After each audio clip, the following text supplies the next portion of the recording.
It was the best of times, it was the worst of times. It was America in the 1960s. It was a time of terror and violence, of trouble and sadness, and discontent. But it was also a time filled with joy and hope, with love and concern, and with supreme achievement. Most of all, it was a time for breaking old rules and making up new ones. During the years following World War II, the world entered a new epoch in human history. The United States emerged from the war as the richest and most powerful nation on earth. The future was full of promise. During the next few years, this bright picture was darkened with long shadows. The threat of nuclear war was a haunting reality. Communism remained a continuing challenge to the free world.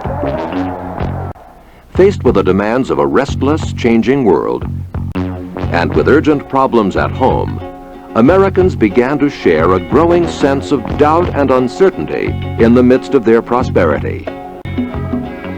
The American people approached the 1960s, as one historian put it, in a mood of anxious self-appraisal.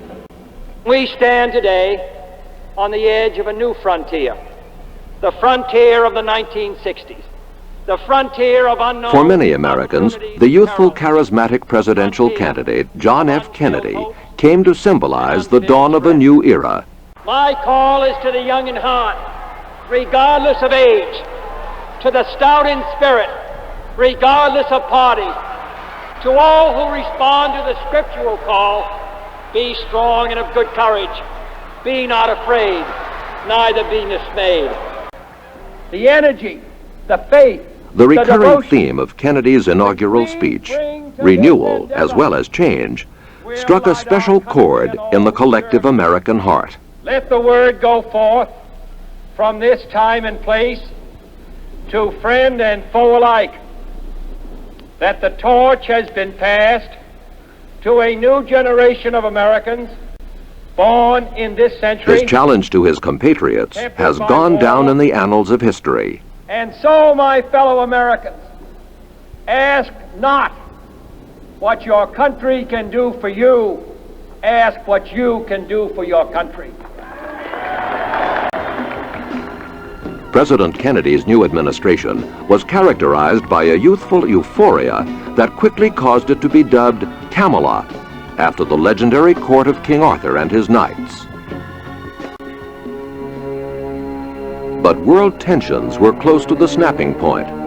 A serious crisis develops in the Congo, What do you want that we do? and Cuba becomes a Soviet beachhead that brings the world to the brink of nuclear holocaust. The communist East German government erects a wall along the lines between East and West Berlin. The Soviet Union resumes nuclear tests. And the United States sends troops to South Vietnam. Each day the crises multiply. Each day their solution grows more difficult. Each day we draw nearer the hour of maximum danger as weapons spread and hostile forces grow stronger. But tensions ease with the signing of the Test Ban Treaty in 1963, and United States prestige in the world is at an all-time high, due partly to the success of the newly established Peace Corps, with its emphasis on service freely given. At home, however, a struggle with roots deep in the past intensifies, as black citizens continue to press for an end to segregation and for full equality. Sit-ins, demonstrations, and freedom rides are tactics used to break down the barriers. But opposition is formidable. As governor, I am the highest constitutional officer of the state of Alabama. I embody the sovereignty of this state, and I will be present to bar the entrance of any Negro who attempts to enroll at the University of Alabama. nonviolent acts of civil disobedience are frequently met with acts of violence.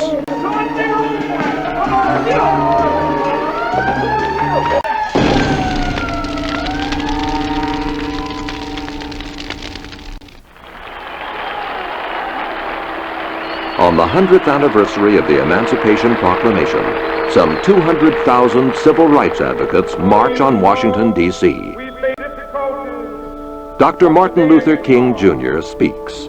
I have a dream that one day this nation will rise up and live out the true meaning of its creed. We hold these truths to be self-evident, that all men are created equal. I have a dream that one day on the red hills of Georgia, sons of former slaves and the sons of former slave owners will be able to sit down together at the table of brotherhood. I have a dream. Legislation is hotly debated in Congress, and the resulting Civil Rights Act of 1964 and the Voting Rights Act of 1965 are milestones in the struggle for equality. But change comes slowly, and the nonviolence ethic is running out of time. Patience is wearing thin for black activists. James Baldwin, Malcolm X, and other intellectuals spur the movement.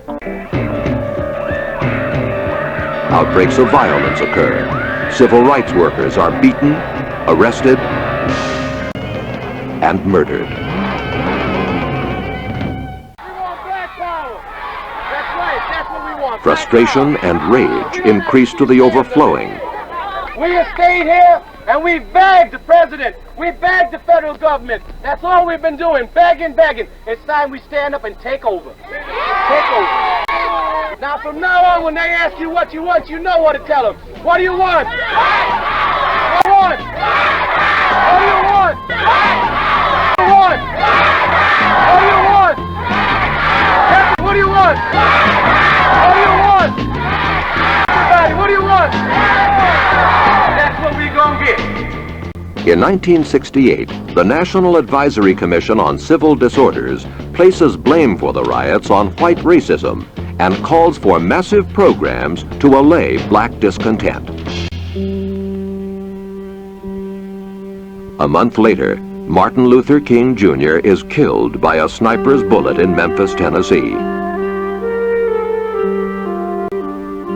Blacks and whites alike grieve.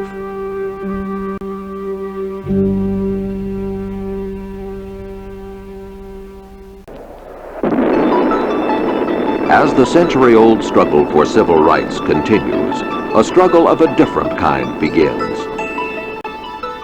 The Soviet Union had won the first round by the launching of Sputnik in 1957.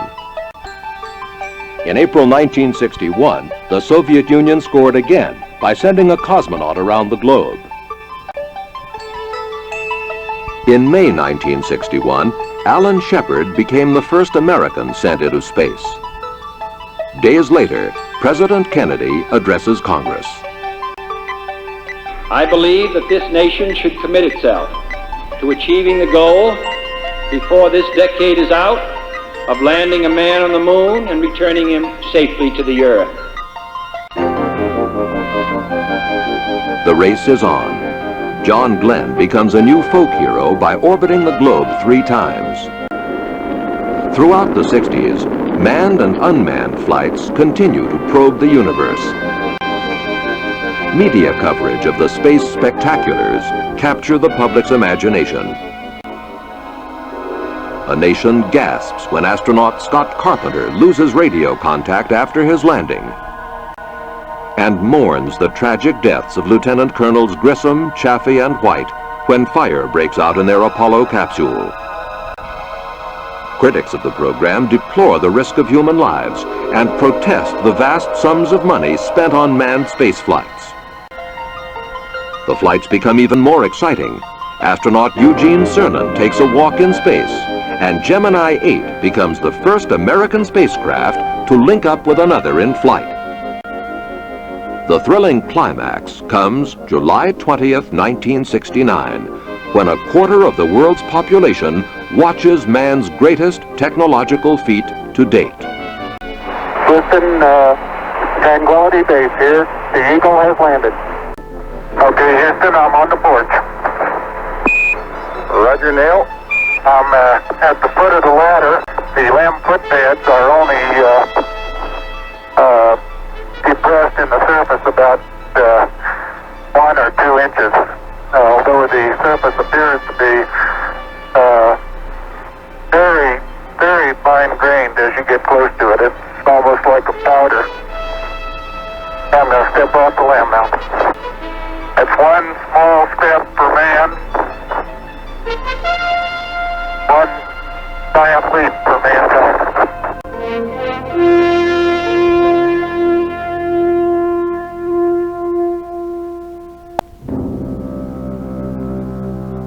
But President Kennedy did not see this miraculous event. On November 22nd, 1963, while visiting Dallas, Texas, he was shot by an assassin.